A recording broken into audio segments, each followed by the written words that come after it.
정보가 있는 시사 토크쇼 장윤선의 팟짱.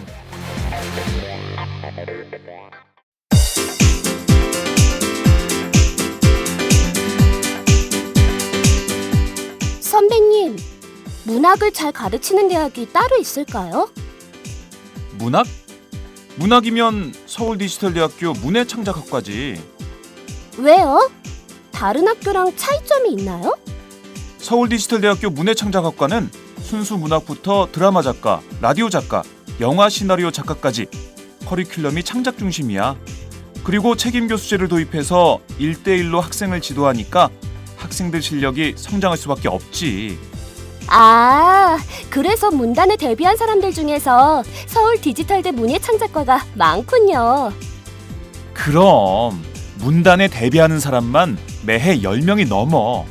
교수진 중에서 문예의 질을 직접 발행하는 사람이 5명이나 된대.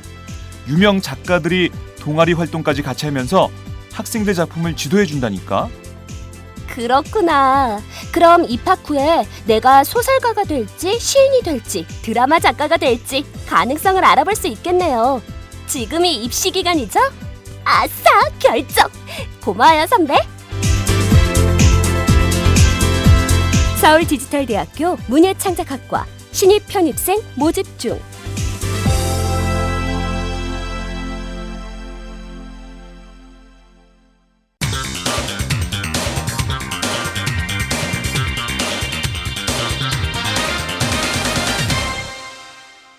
전혀 다른 뉴스.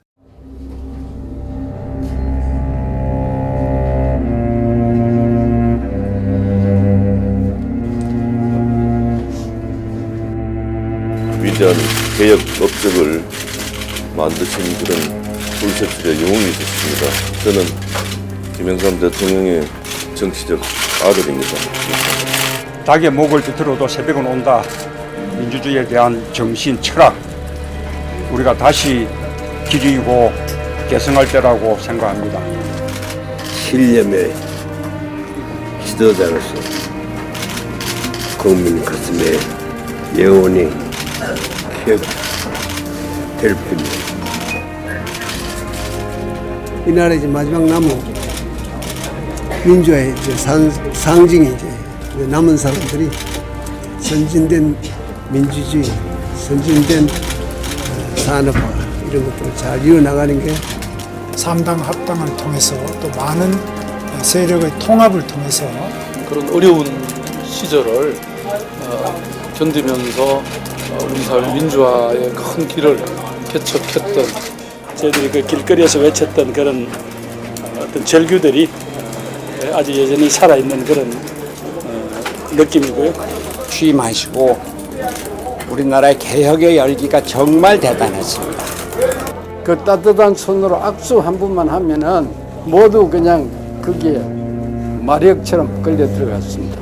김영삼 대통령이 살아 계신다 하는 그것만 해도 후배 정치인들에게는 많이 보람이 되고 보탬이 되는데, 민주화 투쟁은 많이 하셨지만 항상 평상심을 잘 유지하시고 균형 감각을 가지고 또 국가의 미래에 대해서도 잃어버리지 않는, 마지막으로 남기셨던 통합과 화합에 대한 말씀 기억하겠습니다. 폭압적인 군부 독재를 물리치고 그것만으로도 온 국민의 애도를 받기에 모자람이 없다. 전혀 다른 뉴스 시작하겠습니다. 김영삼 전 대통령이 어제 새벽 서울대학교 중환자실에서 서거했지요. 향년 88세 일기인데요. 김 전 대통령의 서거로 한국 현대 정치사에서 김대중, 김영삼으로 상징되는 양김 시대는 역사 속으로 사라지게 됐습니다.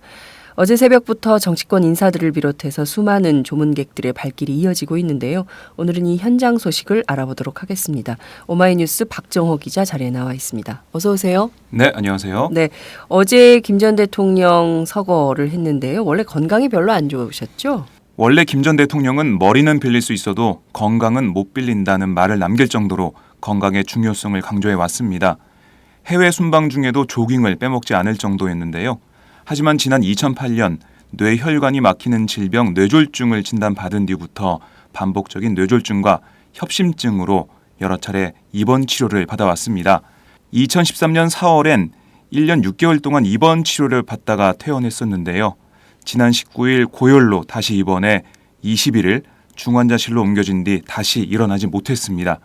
직접적인 사인은 폐혈증과 급성 심부전증입니다. 네, 실제 김 전 대통령 퇴임 뒤에도 이렇게 조깅하고 배드민턴 치는 장면을 뉴스 속에서 많이 보셨을 텐데요. 어찌됐든 김 전 대통령은 빛과 그림자가 분명한 정치인으로 꼽히는 것 같습니다. 박정희 군사 독재 시절에는 민주화를 위해서 투쟁했던 야당 정치인이었고 네. 그렇지만 1990년 3당 합당 이후에는 사실상 지역 패권주의를 심화시킨 정치인으로 비판을 받았죠. 재임 시절 이렇게 쭉 돌이켜 봐도 네. 좀 역대 대통령보다는 그 공과가 아주 뚜렷하게 갈리는 것 같은데요.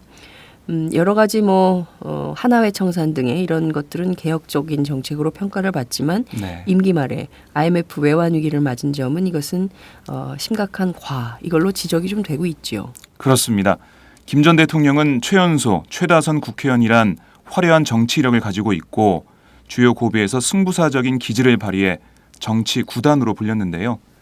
문민 시대를 연 김 전 대통령의 초반 인기는 높았습니다. 한국갤럽이 김영삼 당시 대통령 취임 한 달 뒤 조사한 지지율은 70.9%였는데요. 그의 2, 3분기 지지율은 무려 83%였습니다. 김 전 대통령이 청와대에서 즐겨 먹은 하얀 칼국수는 부정부패를 일소하는 개혁의 상징으로 주목을 받았었죠. 또한 김 전 대통령은 큰 길에는 문이 없다는 말인 대도무문을 즐겨 썼는데요. 사람이 지녀야 할 도리, 정도에 거침이 없다는 뜻입니다. 김 전 대통령이 먼저 자신의 재산을 공개하면서 국회의원, 고위공직자, 군 장성, 판검사 등이 등 떠밀려서 재산을 공개했고요. 군부 사조직인 하나회를 청산했고 과거 군사정권을 쿠데타 세력으로 규정한 뒤 결국 전두환, 노태우 두 전직 대통령을 구속했습니다. 말 그대로 대도무문처럼 거침이 없었는데요. 경제 부문에서도 금융, 부동산 실명제 시행 등의 개혁을 하고 아시아에서 일본에 이어 두 번째로 경제협력개발기구 OECD에 가입했습니다. 하지만 등잔 밑이 어두웠는데요. 정권 말기에 정작 자신의 차남인 현철 씨가 알선 수재, 조세 포탈 혐의로 구속 수감됐고 최측근인 최영우 당시 민주당 사무총장의 아들이 대입 부정으로 물러나기도 했습니다. 김 전 대통령은 최 사무총장이 물러나자 우째 이런 일이 라고 하며 안타까워했는데요. 이 말이 한동안 유행어가 되기도 했죠. 어제 최영우 전 의원은 중풍으로 거동이 불편한 몸으로 빈소를 찾아 한동안 흐느끼기도 했습니다. 그리고 김 전 대통령은 1996년 한총련 사태를 진압하면서 대대적인 공안 정국을 조성했고요. 그의 말에는 안기부법과 노동법을 날치기로 통과시켜서 큰 반발을 불러왔습니다. 오락가락 대북 정책도 비판을 받았고요. 결정타는 경제 정책 실패로 IMF 외환위기란 국가 부도 사태를 맞은 것이었습니다. 네, 어제 쭉 보니까 최영우 전 의원이 오열을 하는 장면이 굉장히 언론에 많이 나오던데 어찌됐든 그분과 한 시대를 함께했던 정치인들 굉장히 현장에 많이 왔던 것 같은데 장례식장을 찾은 정치권 인사들은 어떤 얘기를 좀 했습니까? 네, 어제 새벽부터 여야 할 것 없이 많은 정치권 인사들이 조문을 했는데요. 취재진 100여 명이 장례식장 앞에서 취재를 했습니다. 어제 오전 10시 53분경 도착한 이명박 전 대통령은 조문을 마친 뒤 대한민국의 민주주의를 지킨 유일한 마지막 인물이 이제 사라졌다고 말했습니다. 김수환 전 국회의장이 같이 있었는데요. 김 전 의장이 수십 년간 겪은 군사 통치의 종지부를 찍게 한 건 사실이라고 하자 이 전 대통령은 그것은 김 전 대통령만이 할 수 있다고 평가했습니다. 3당 합당의 당사자였던 김종필 전 총리는 휠체어를 타고 빈소를 찾아 김 전 대통령이 더 살아있으면 좋았는데 애석하기 짝이 없다며 안타까워했고요. 김 전 대통령은 신념의 지도자였다며 국민 가슴에 영원히 기억될 것이라고 말했습니다. 그리고 군사 반란 등의 혐의로 구속됐던 전두환 전 대통령은 보도자료로 조의를 표했는데요. 기독교 신앙이 깊었던 분이니 좋은 곳으로 갔을 것이라고 밝혔고요. 전립선암 수술 이후 건강 악화로 자택과 병원을 오가고 있는 노태우 전 대통령은 조화를 보냈습니다. 노 전 대통령도 부정축제 등의 혐의로 구속됐었죠. 김대중 전 대통령의 부인 이희호 여사는 남편과 함께 민주화를 위해 오랫동안 투쟁한 김 전 대통령은 대한민국을 변화시킨 대통령으로 기억될 것이라고 애도했고요. 노무현 전 대통령 부인 권양숙 여사는 민주화운동과 문민정부 출범을 통해 민주주의의 길을 넓힌 지도자라며 애도의 뜻을 전했습니다. 네. 전두환 전 대통령의 조의가 굉장히 좀 유별나게 보이는데요. 대개 경우는 또 민주화의 상징 이렇게 평가를 하는데 그런 얘기가 전혀 없었다는 건데 기독교 신앙이 깊었던 분이니까 좋은 곳으로 갔을 것이다 이런 발언이 좀 눈에 띄네요. 여야 대표들과 정치인들도 조문을 많이 간 걸로 알고 있는데요. 어떤 입장을 좀 밝혔습니까? 이른바 상도동계인 김무성 새누리당 대표는 빈소에서 눈물을 흘렸는데요. 기자들과 만나 김 전 대통령은 우리 사회의 민주화를 실질적으로 이룬 정치인이고 첫 문민정부를 연 대통령이셨다며 재임 중에 그 누구도 흉내내지 못한 위대한 개혁 업적을 만드신 불세출의 영웅이었다고 평가했습니다. 이어 너무나 가슴이 아프다. 저는 김영삼 대통령의 정치적 아들이다. 상주의 마음으로 상을 치르겠다고 말했습니다. 문재인 새정치민주연합 대표는 기자들에게 김 전 대통령은 이 땅의 민주화의 역사를 만드신 큰 별이셨다면서 하나위를 척결하고 문민정치를 확립하는 등의 업적이 길이길이 빛나길 바란다고 말했습니다. 이어 문 대표는 지금 민주주의가 다시 위기를 맞는 상황에서 민주주의를 만드셨던 김 전 대통령이 떠나셔서 너무 아쉽다면서 달게 모가지를 비틀어도 새벽은 온다던 김 전 대통령의 정신과 철학은 이제 후배들의 몫이 됐다고 밝혔습니다.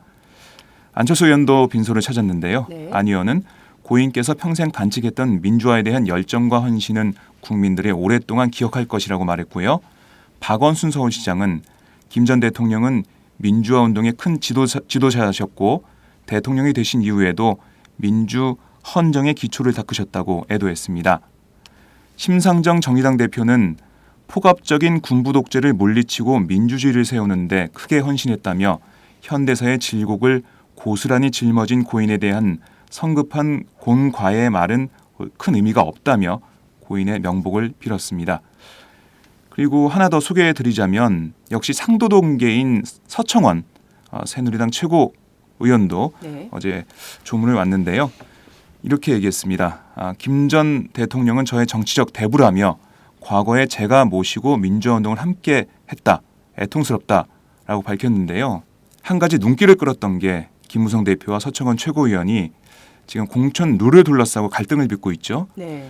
어제 그 장례식장에서도 내가 상주다. 그러니까요. 내가 상주다 이렇게 뭐 경쟁하듯이 서로 눈도 마주치지 않고 손님을 따로따로 맞이하고 이런 모습을 보여서 좀 그 장례식장에서까지 이런 모습을 보일 수가 있는가라는 생각이 들었습니다. 네, 그리고 어젯밤 기준으로 이렇게 조문객이 3,000명을 넘어섰고요. 조화는 200여 개를 받은 것으로 알려졌는데요. 유승민 원내대표 부친상에 조화를 보내지 않았던 박근혜 대통령도 조화를 보내 애도의 뜻을 표했습니다. 한 아세안 정상회의를 마친 뒤 오늘 새벽 귀국하는 박 대통령은 빈소를 직접 방문할 것으로 보입니다. 네, 오늘 정도 방문하시겠죠. 예. 자, 그리고 김 전 대통령 장례는 국가장으로 치러지게 되는 거죠. 그렇습니다. 장례 정식 명칭은 고 김영삼 전 대통령 국가장이고요. 장의위원장은 황교안 국무총리입니다. 장례 기간은 서거일인 22일부터 26일까지 5일장으로 정해졌습니다. 연결식은 오는 26일 오후 2시 국회의사당 본관 앞에서 열기로 했고요. 유해는 서울 동작동 국립서울현충원에 안장합니다. 지난 2011년 국가장법이 개정되면서 그동안 국장과 국민장으로 나뉘어 있던 장례를 합쳐 국가장으로 됐고요. 국가장이란 이름으로 거행되는 장례는 이번 김 전 대통령 장례가 처음입니다. 네, 말 그대로 파란만장했던 김영삼 전 대통령의 서거로 한국 정치의 한 역사의 페이지도 이렇게 넘어가게 됐군요. 네. 김 전 대통령의 영면을 기원합니다. 오늘 말씀 잘 들었습니다. 네, 고맙습니다.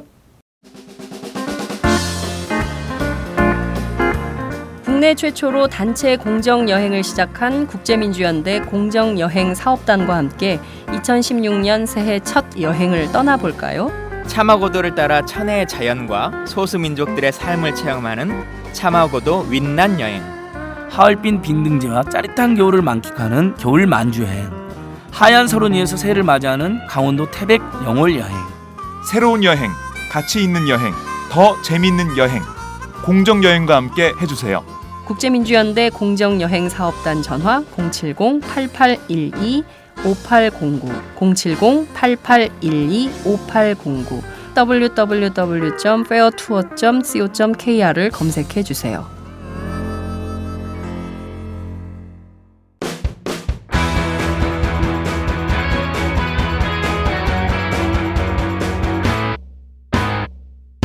색깔 있는 인터뷰. 색깔 있는 인터뷰 시작하겠습니다. 김영삼 전 대통령이 22일 새벽 향년 88세 일기로 서거하셨습니다.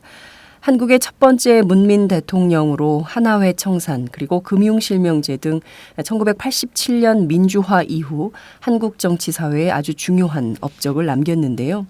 그렇지만 말년에는 정치적으로 비판도 많이 받았습니다.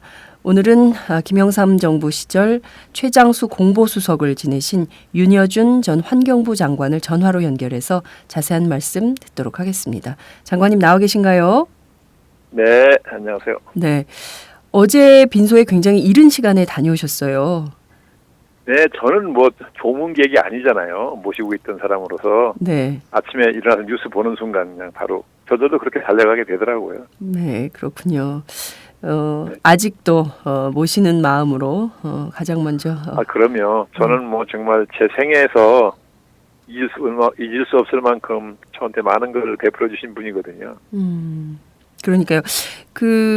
어느 인터뷰를 보니까 김 전 대통령에게 정말 받은 것이 많고 또 2년 7개월간 공보수석을 하는 동안 베풀어 주신 게 굉장히 많다 이렇게 하셨는데요. 장관님 눈에 비친 김 전 대통령은 좀 어떤 분이셨나요? 어떻게 해서 처음에 청와대 가게 되시고 어떤 인연을? 청와대 가게 된 것은 제가 나중에 들은 얘기인데요. 네. 북한의 김일성 주석하고 남북 정상회담을 하기로 했잖아요. 네네. 그래서 판문점에서 그 교섭을 하는데 네. 제가 북한 대표하고 회담을 두 차례 한 일이 있습니다. 그 과정을 네. 보시고 나서 저는 남북 대화를 해본 경험이 없는 사람이고 상대방은 백전노장인데 네. 그 회담을 굉장히 능란하게 잘 이끌어 갔다고 생각을 하셨나 봐요. 그래서 그것이 계기가 돼서 네. 공보수석으로 발탁을 하셨다라는 얘기를 아주 나중에 들은 일이 있습니다.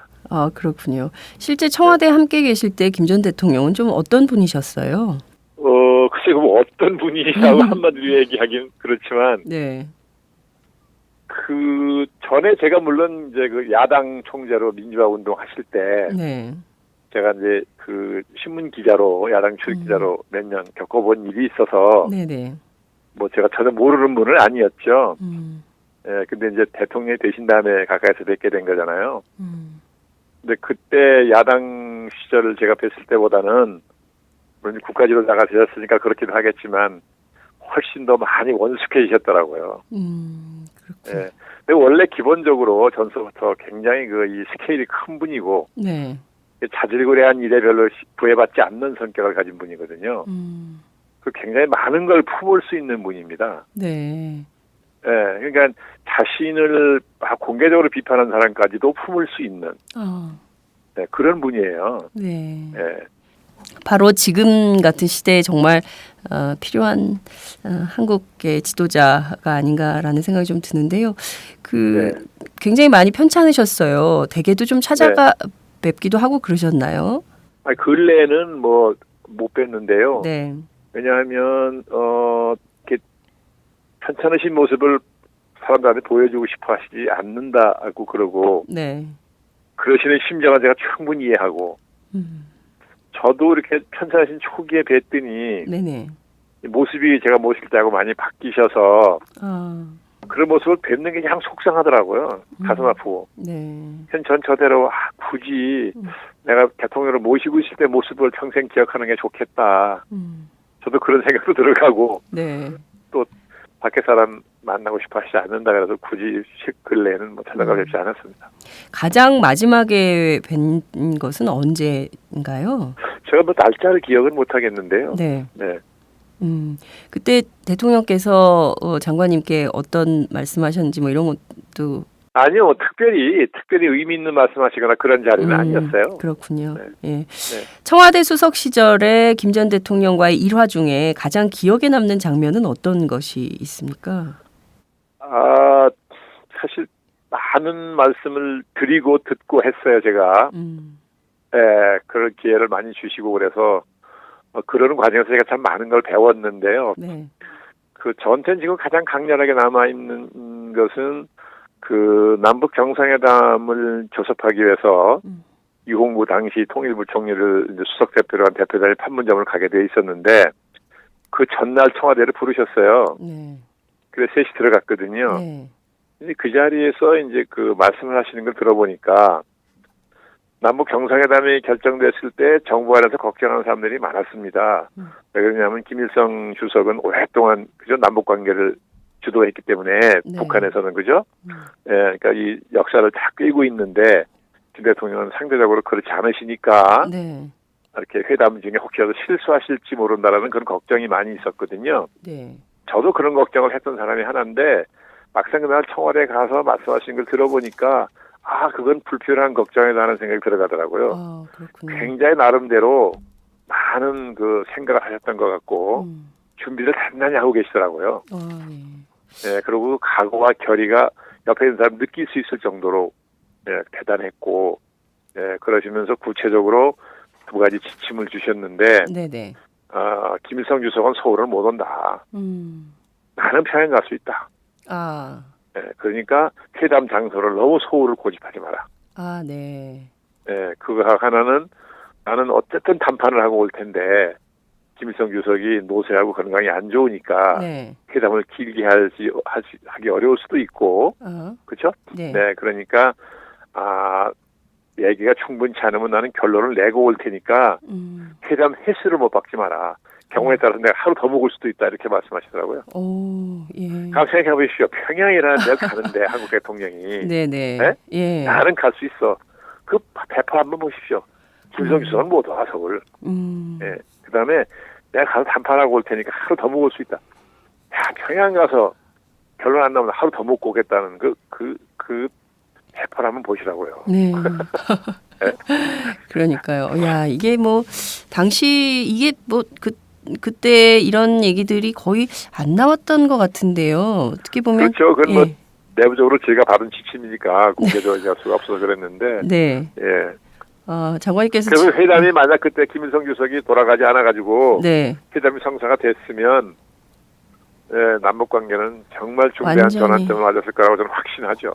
그게 정말 애석해요 지금도. 그러네요. 그때 김 주석이 서거하지 않았다면 정말 획기적인 남북 관계 전환이 있었고 아마 지금도 그럼요. 굉장히 많이 달라진. 그 당시 회담을 해보니까 북한 대표들도 이 회담을 절대 성사시키라는 지침을 받은 게 분명하더라고요. 과거에 남북 대화는 하다가 많이 깼잖아요, 북한이. 그렇죠. 근데 딱 회담을 해서 부딪혀 보니까 전혀 깰 생각이 없는 거예요. 그것은 김 주석이 성사시키라는 지침을 줬다는 뜻이잖아요. 네. 그래서 저는 마음 편하게 협상을 했던 거죠, 말하자면. 그렇군요. 그것이 김 대통령 보시기에 상당히 능란하다고 보신 것 같은데 저는 그래서 편하게 할 수 있었던 거거든요. 네. 그러고 보면 김 주석도 뭔가 상당히 진지하게 회담을 하려고 그랬다는 걸 알 수 있잖아요. 그렇죠. 그러네요. 지금 저는 그랬으면 남북관계에 큰 변화가 분명히 왔을 거라고 믿는 거죠. 그렇습니다. 정말 아쉬움이 많은 한국 현대사의 한 장면을 또 장관님께서 그렇습니다. 오늘 이렇게 말씀을 해주시는군요. 그때 협상이 정말 잘 됐더라면 얼마나 좋았을까 다시 한번 또 이렇게 회한에 적게 되는데요. 네, 두고두고 그런 회한이 남아요. 네. 자, 김 전 대통령 한국의 첫 번째 문민 대통령이셨습니다. 문민정부 5년간에 굉장히 큰 성과들이 많이 있었는데요. 그중에서 장관님께서 꼽으시는 가장 큰 성과는 어떤 거라고 보십니까? 이 문민정부를 세우신 것부터가 그렇지만 취임하시고 나서 바로 제일 먼저 하신 게 소위 군사 권위주의를 해체한 거잖아요. 그렇죠. 예, 저는 그게 뭐 정말 가장 두드러진 업적이라고 생각을 하죠. 저도 기억이 납니다. 하나회 청산이라는 게 정말 그 역사적으로 과연 이게 될 것인가 했는데 이게 아마 YS가 아니면 아무도 못할 일이었다 이런. 다른 사람 같아서는 못했을 겁니다. 그 담대한 용기, 그죠? 네. 예, 우리가 흔히 말하는 소위 배짱. 이런 것이 없으면 못하거든요. 그렇군요. 군이라는 게 정치인들이 겁을 내는 게 물리력을 가진 조직이라 그런 거잖아요. 그렇습니다. 그리고 수십 년 권력을 누려왔고, 그죠? 네. 예, 그 핵심 세력을 도려내는 건데, 그렇죠. 웬만한 사람의 용기 가지고 할 수 있겠습니까? 그러니까요. 뭐 정치적 이해관계를 따지고 성공 실패를 걱정하고 해가지고는 못한다고요. 이게 해낼 일이다 그럼 밀어붙이는 그런 어떤 신념 같은 게 있어야 되고 그 신념에서 우러나는 용기가 있어야 가능한 일이거든요. 그러니까요. 정말 그 승부사적 기질은 그 누구도 좀 따라가기 어려운 그 경지에 이르렀던 정치인 같아요. 맞아요. 타고나신 분이에요, 그걸. 타고났다. 네, 그 무섭죠, 그러니까. 모든 문제에 있어서 이렇게 이게 필요하다, 된다, 해야 된다 그러면 그냥 밀어붙이는 시기였다는 거죠. 그렇죠. 이게 어려움이 있어도 네. 그 어려움을 두려워하지 않는 분이죠. 이게 해야 될 일이면 극복할 수 있다. 네. 네. 그런 생각을 가지신 분이기 때문에 아래 참모들한테 그런 영향을 많이 받아주셨죠. 그렇군요. 그리고 가까이서 모시고 있으면서 보니까 그런 큰 일이 불시에 닥쳐도 절대 동요하시는 기색이 없어요. 그냥 조용히 골똘히 뭔가를 생각하는 모습을 보이시지 절대 동요하는 모습이 없어요. 이게 굉장히 영향을 줍니다. 국가 지도자가 무슨 큰일을 당했을 때 그러니까 좋은 일을 당했을 때도 크게 기뻐하면 안 되고 굳은 일을 당했을 때도 크게 절망하는 모습 보이면 안 되거든요. 평상심을 유지하는 게 굉장히 중요하다고 저는 주장을 해요.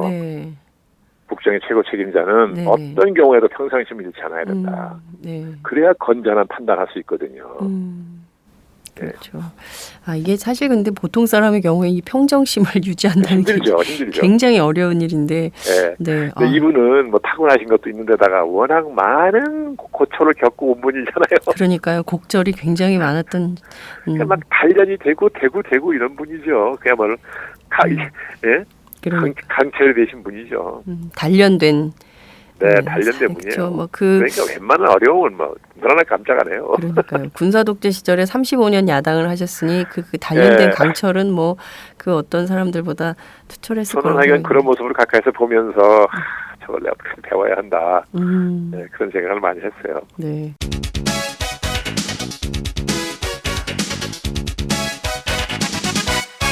장윤선의 팟짱. 본격 직장인 드라마 공생 대리운전 편. 부장님 가볍게 한잔 하시죠. 나 차 가져왔는데. 아예 착한 콜 대리운전이 있잖아요. 부를 때마다 500원이 기부되는 착한 콜. 딴지가 기부 내역을 검증한 착한 콜 1800-9998.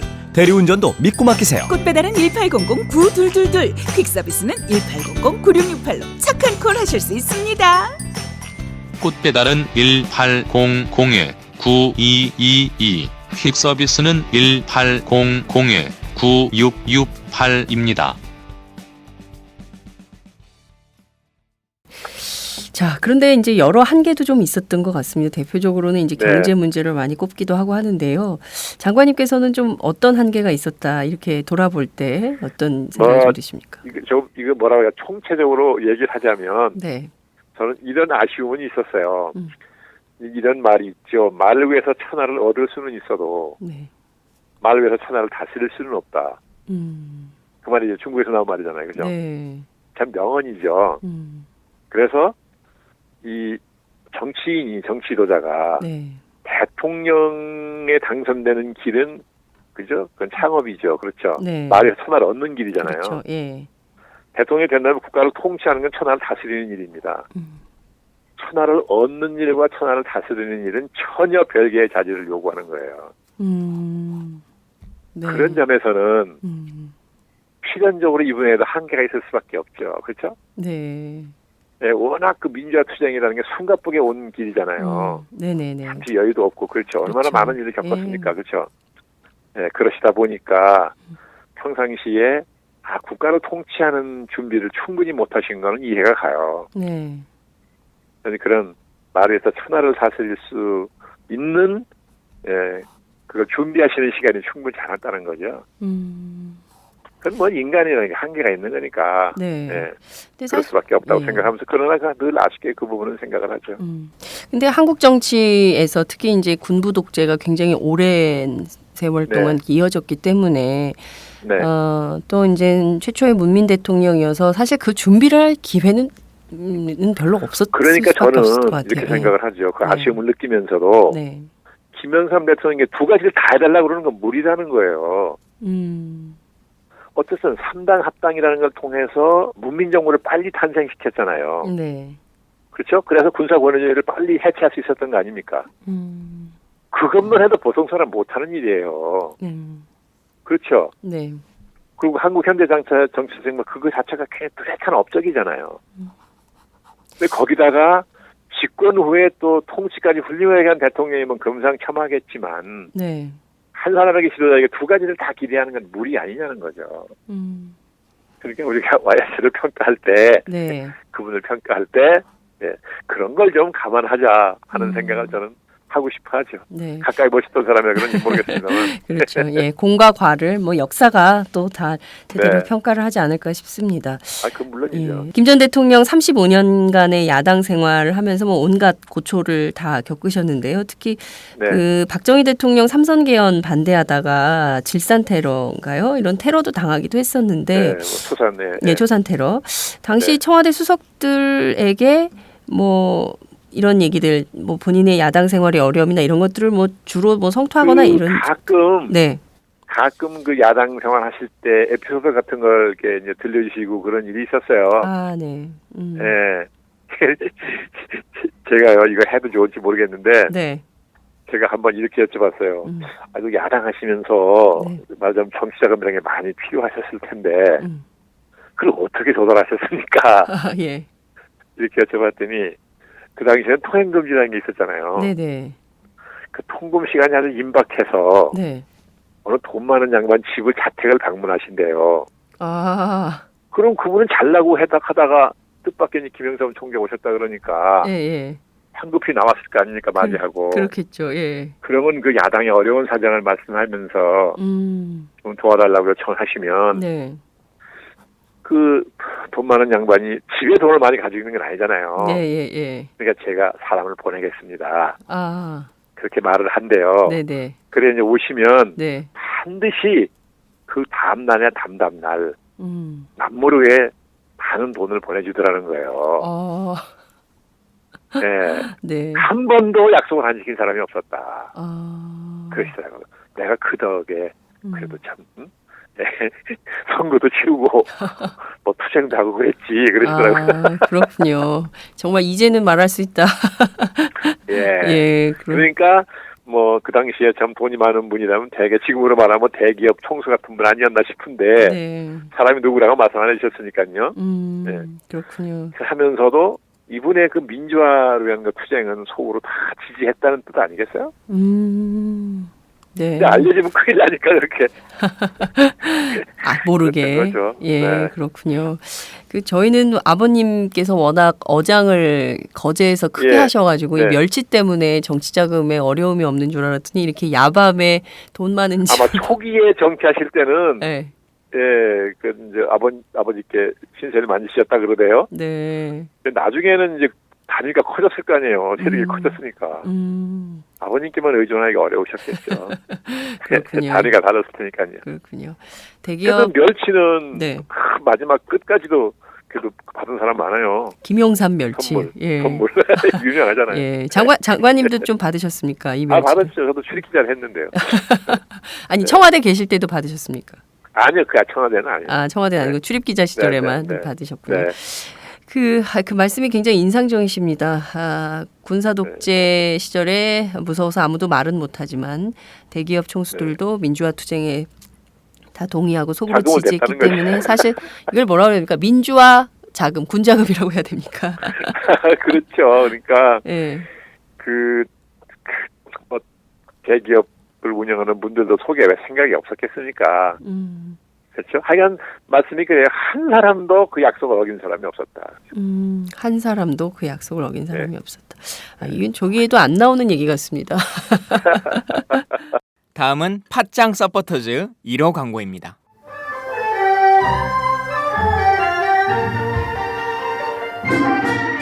양꼬치집에 대한 모든 편견을 깼다. 풍무 양꼬치. 착한 가격, 품격 있는 공간.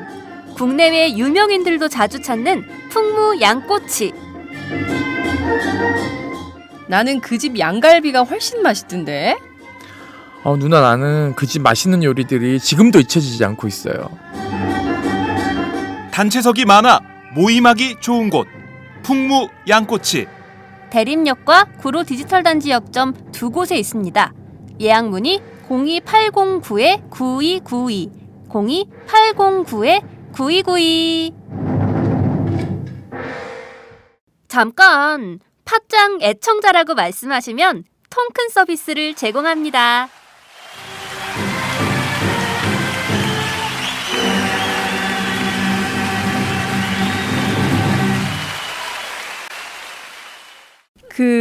아까 이제 그 승부사적 기질에 대해서 말씀을 해주셨는데요. 네. 그 김영삼 전 대통령의 이제 역사를 쭉 보면 그 이른바 박정희 집권이 굉장히 장기화되면서 사실 야권의 여러 지도자들이 굉장히 타협적으로 변해갈 때 오히려 비타협적인 선명 야당 노선을 고집했던 걸로 이제 역사는 기억을 하고 있는데요. 실제 지금 같은 정치 구도에서 뭐 좀 요구되는 것은 아닌가 이런 비판도 좀 있는데 그 점은 좀 어떻게 보십니까? 물론 뭐 선명성이라는 건 노선의 선명성인데요, 그렇죠? 네. 네, 그건 뭐 정당이 노선이 선명해야죠. 애매하면 안 되잖아요. 그렇죠. 네, 지지자가 혼란스러우니까. 네. 그건 그렇지만 네. 이제 김영삼 대통령께서 민주화 운동을 하실 때하고 지금하고는 시대가 완전히 다르죠. 그러니까 민주화 투쟁을 하실 때는 권력이라는 게, 국가라는 게 다른 사람의 눈에 하나의 탄압 억압 기구고 네. 거래 악이라는 존재라고 다 인식을 했던 거 아닌가요? 거악. 예. 그러니까 그 탄압에 굴하지 않고 그죠? 예. 격렬하게 저항을 하면 그 자체로 국민이 그걸 평가해줬죠. 박수치고 성원해줬어요. 네. 그렇지 않습니까? 예. 야당이 다른 건 뭐 좀 실수하거나 잘못해도 그거 다 문제 삼지 않고 네네. 오로지 하여간 민주화 운동에만 매진하면 다 박수쳤다고요. 근데 이 민주화가 된 이후에는 네. 그렇죠? 시대가 바뀌었다고요. 그러니까 오늘날 야당은 사실 민주화가 시작된 이후에 네. 이 새로운 시대에 맞는 야당상을 정립하는 그런 고민을 많이 했어야 되는데 네. 그걸 안 했다고요. 제가 볼 때는 문제의식이 없었던 것 같은데 네. 그러다 보니까 지금 국민이 요구하는 야당상과 네. 지금 야당이 보여주고 있는 모습이 격차가 점점 벌어지는 거예요. 맞습니다. 그러니까 지금 저렇게 그 야당 지지도가 계속 저렇게 낮은 이유는 네. 저는 거기 있다고 보는 거죠. 이 그러니까 국민이 대한 세력이라고 평가하지 않는다는 뜻이잖아요. 그렇습니다. 제1야당은 그렇지 않습니까? 맞습니다. 네. 대한 세력이 다른 이유가 뭐 있겠습니까? 네. 대한 세력이 되기를 바라는 야권의 지지자들이 굉장히 많지만 지지율은 계속 떨어지고 있고 오히려 무당파층이 계속 늘어나고 있다는 것도 참 제가 보기에는 네. 민주화 이후에 국민은 야당에 대해서 두 가지 상충되는 요구를 해요. 뭐냐 하면 하나는 권력을 견제해야 되니까 효과적으로 강력한 야당이 되라는 요구를 합니다. 네. 그러면서 싸우지 말라는 거예요.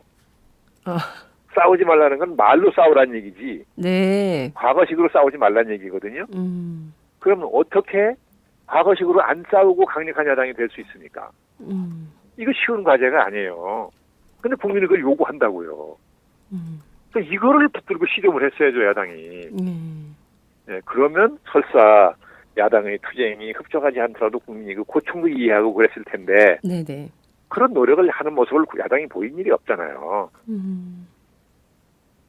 그러니까 저는 지금이라도 아무리 마음이 다급해도 야당이 근원적인 문제로 돌아가야 된다는 거죠. 안 그러면 살 길이 안 열릴 겁니다. 지금 뭐 당장 또 내년 총선 넉 달 혹은 총선이 앞에 닥쳐오니까 다른 생각할 겨를이 없지만 지금 당이 얼마나 혼란스러워요.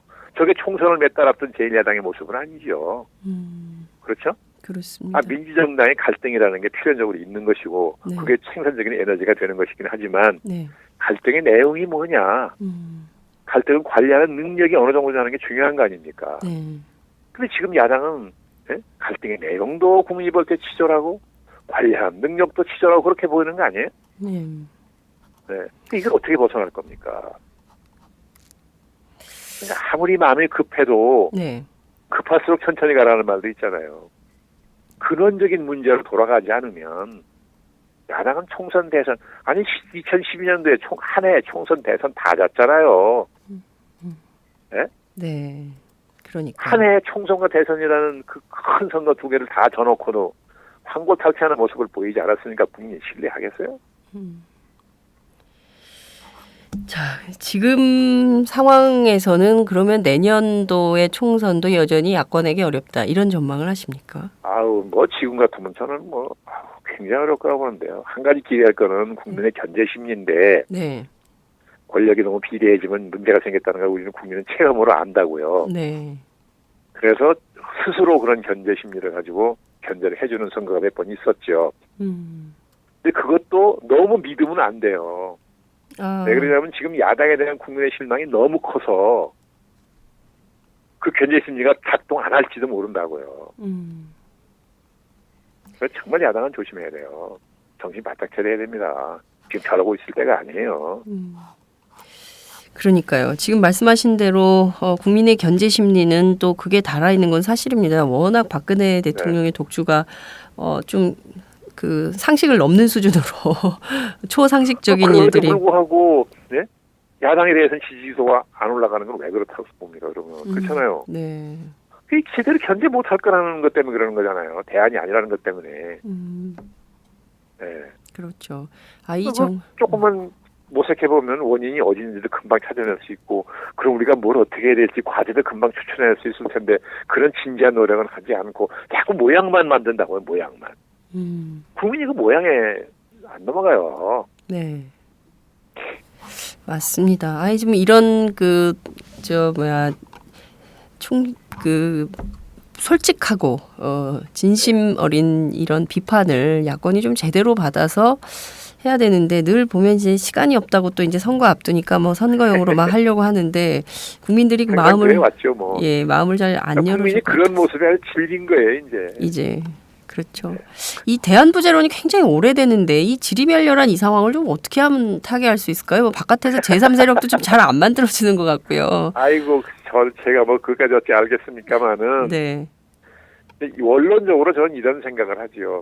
나라가 그렇게 혼란스러울 때는 국민의 의사를 물어봐야 되고, 당이 저렇게 혼란이 수습이 안 되고 저렇게 지리멸렬해서 가면, 전 당원의 의사를 물어봐야 돼요. 어떡할 거냐.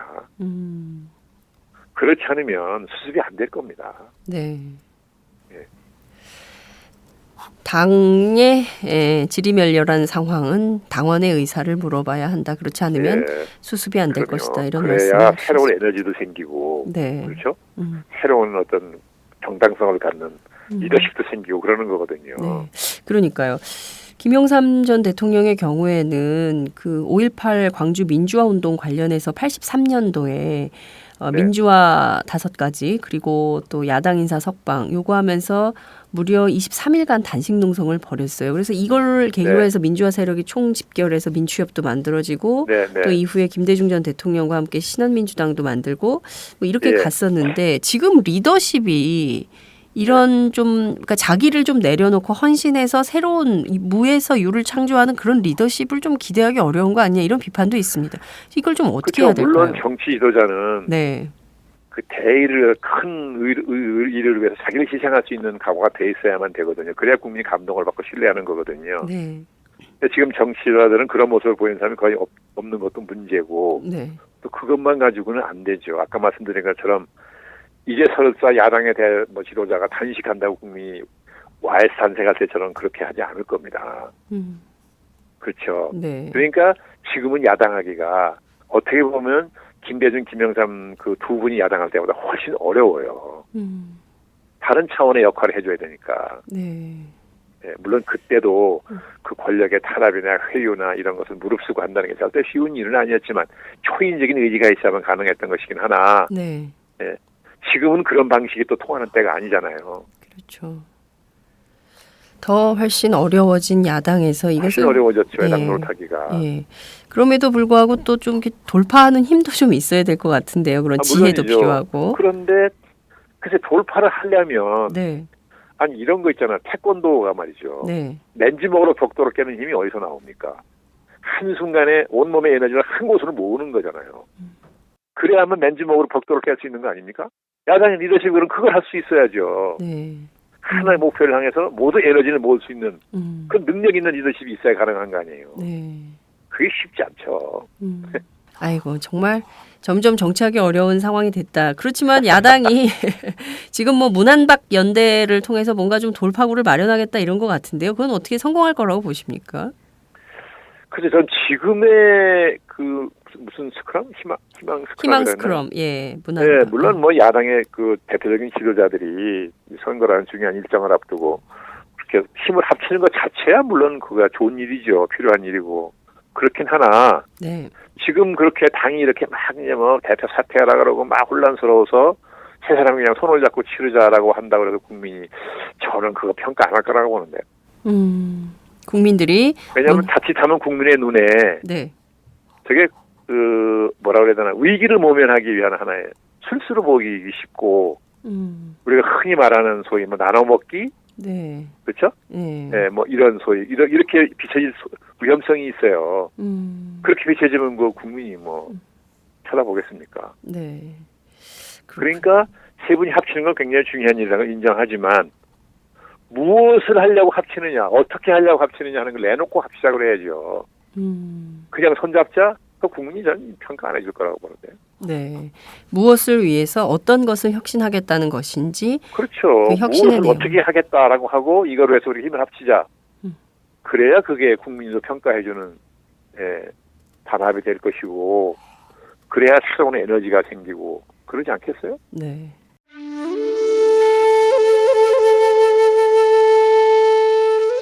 영한네이처의 마카 산삼. 공중파 텔레비전에도 없고 인터넷 배너 광고 하나 없지만 팟캐스트 좀 들어봤다 하는 분들은 다 아는 마카 산삼. 진짜 유명해져서 유사 제품도 많아졌습니다. 이젠 마카 산삼을 검색하면 너무 많이 나와요. 꼭 영한네이처로 검색해주세요. 팟캐스트에서 듣던 그 마카 산삼을 구입할 수 있습니다. 특히 나라 걱정으로 심신이 지친 분들에게 권합니다. 몸에 정말 좋습니다. 내 몸도 나라도 살릴 힘이 납니다. 페루의 마카와 우리나라 산삼, 몸에 좋은 11가지 원료를 모두 하나로 만든 마카 산삼. 마카 녹용과 마카소와 청소년도 있습니다.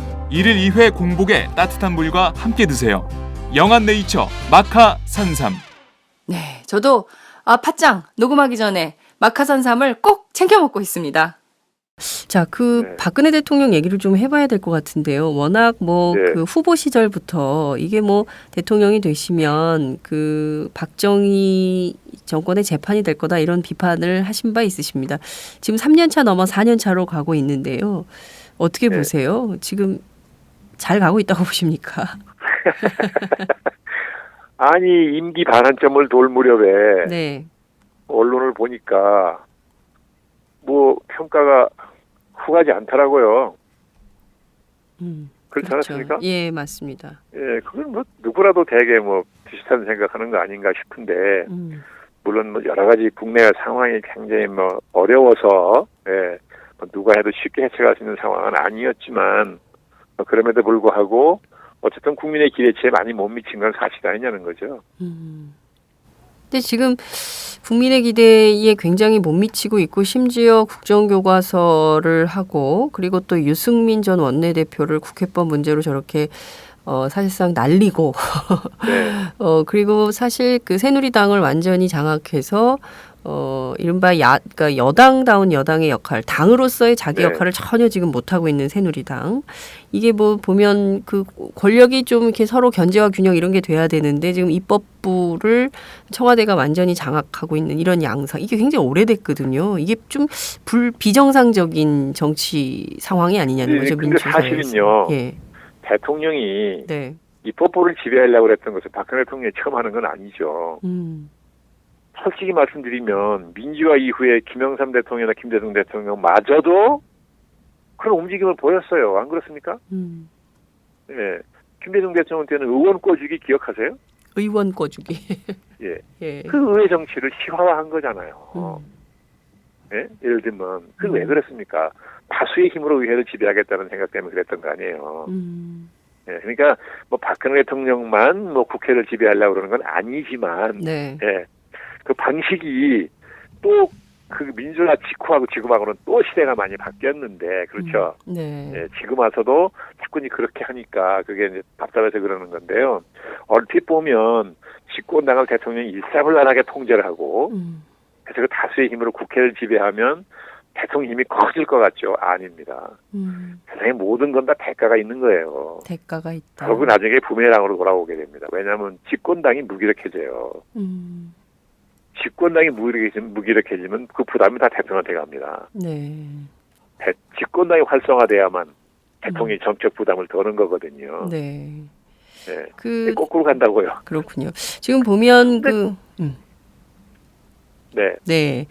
그 얼마 전에 그 홍문종 의원이라고요. 새누리당의 네네. 홍문종 의원이 5년 단임제는 죽음의 제도고 이제 좀 새로운 그 4년 중임제 뭐 이런 개헌의 가능성도 있다 이런 말씀도 하셨고요. 뿐만 아니라 반기문 대통령 친박 총리 이것도 뭐 가능한 얘기다 이런 얘기를 했습니다. 이렇게까지 가는 것은 좀 어떻게 보십니까? 우선 5년 단임제를 죽음의 제도라고 그러는 거 물론 절대 동의할 수 없고요. 네. 세상에 어떤 제도가 진선진미한 제도가 있습니까? 다 장단점이 있지요. 네. 5년 단임제는 단점만 있는 제도가 아닙니다. 운영을 잘못해서 그렇지. 물론 제도적 결함이 있습니다. 네. 네? 여기서 뭐 그 설명드릴 필요는 없지만 네. 그렇다고 5년 단임제가 죽음의 제도다. 전 그 판단에 전 전혀 동의하지 않고 우선 네. 뭐 무슨 그 소위 이원집정부제 얘기한 거죠. 네, 그렇습니다. 이원집정부제. 예. 그건 뭐 많은 사람이 대통령 임기 후반에 가면 친박이 이원집정부제 개헌을 들고 나올 거라고 예상했던 거 아니에요? 그런 얘기가 있긴 했었죠. 아니 그럼요. 저도 그렇게 예상을 했던 사람이고. 네. 예. 그런데 다만 대통령이나 대통령 주변 사람이 그렇게 얘기하면 국민이 이걸 정치적 어떤 술수라고 보기 때문에 네. 순수하지 않다고 보기 때문에 탄력을 받지 못할 거라는 생각을 했지만. 네. 근데 아마 이번에 홍문정 의원 저는 모르겠습니다만 그런 발언이 보도된 다음에 청와대하고 뭐 친박들이 뭐 발끈해서 아니라고 그랬다는 보도가 나오더라고요. 맞아요. 예. 그걸 보면서는 이게 홍문정 의원이 너무 빨리 속 생각을 밝힌 거 아니냐. 예. 예. 그죠? 네. 들 일도 안 되게 만드는 거죠. 너무 일찍 얘기해버리는 바람에. 네. 뭐 그런 것 때문에 그러는 거 아닌가. 예. 생각이 없진 않을 거다. 저는 그렇게. 그렇군요. 어떻게 보면 홍문종 의원이 엑스맨이네요. 될 일도 안 되게 만들. 앞으로 일이 어떻게 될지 모르겠습니다만. 예. 에드바르는 낀 것인지 뭐 알 길은 없죠. 네. 예. 그러나 그건 예상했던 일이죠. 대통령에게 권력이 집중되는 거는 막아야 된다는 생각할 거라는 거죠. 과거에 그러려면 예. 순수 내각제는 국민들의 지지받기가 쉽지 않으니까 이원집정제가 보기엔 이론적으로는 좋아 보이잖아요. 권력을 분산한다는 것. 그러니까요. 예. 예. 하지만 사실은 현실적으로는 작동하지 않는 제도입니다. 지금. 현실적으로는 좀 취하기 어려운 한국 정치에서 어려운 제도죠. 취하기 매우 어려운 제도다 이런 말씀을 주셨습니다. 지금 그 여러 가지 저희들이 살펴보고 있는데 특히 이제 박근혜 대통령에게 어떤 정치의 트라우마 같은 게 있지 않습니까? 아버지도 그렇고 어머님도 인간이면 누구나 뭐 그럴 수 있지만요. 예, 그렇지만 좀 평범한 사람, 평범한 가정보다는 좀 극단적인 트라우마가 좀 있어서 또 배신의 정치를 용납하지 않고 또 2인자를 키우지 않는 정치 스타일을 가지고 있고 그래서 경우에 따라서는 좀 그 이른바 친박을 중심으로 하는 장기 집권 플랜을 갖고 있는 것은 아니냐 이런 우려, 걱정 이런 것들도 여의도 정치권 안에는 있는데요. 장관님께서는 그 점은 좀 어떻게 보십니까? 아니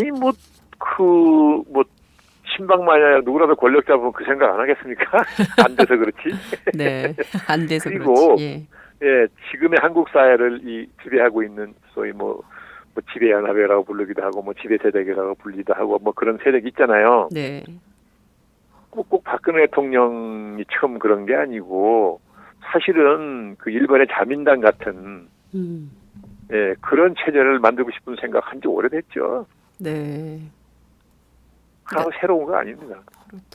일본의 자민당 같은 체제를 만들고 싶어하는 게 새누리당의 본심이다. 그 굉장히 오래된 그리고 얘기다. 새누리당을 지지하고 네. 후보 성원하는 네.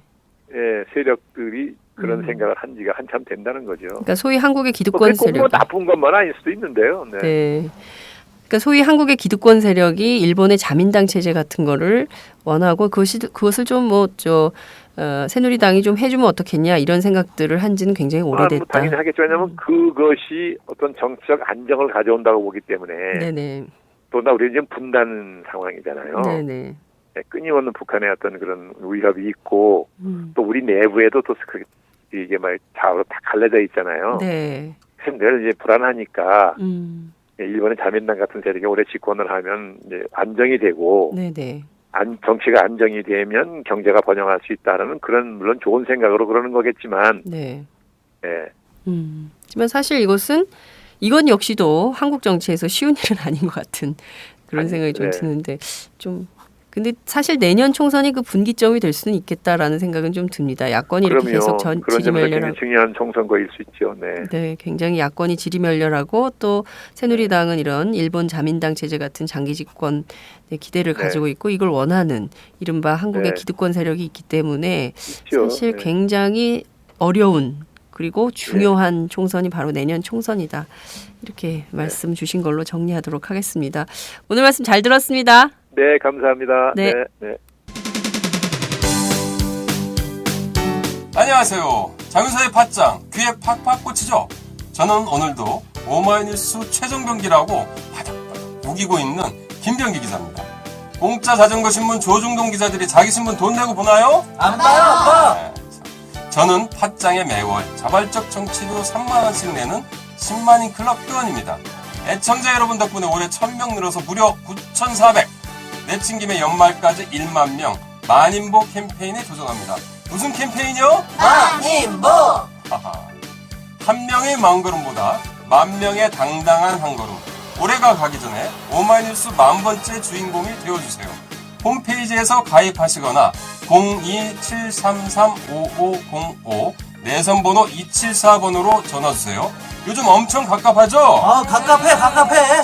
우리 역사책도 지키고 팟짱도 확실하게 지키겠습니다. 10만인 클럽 아싸!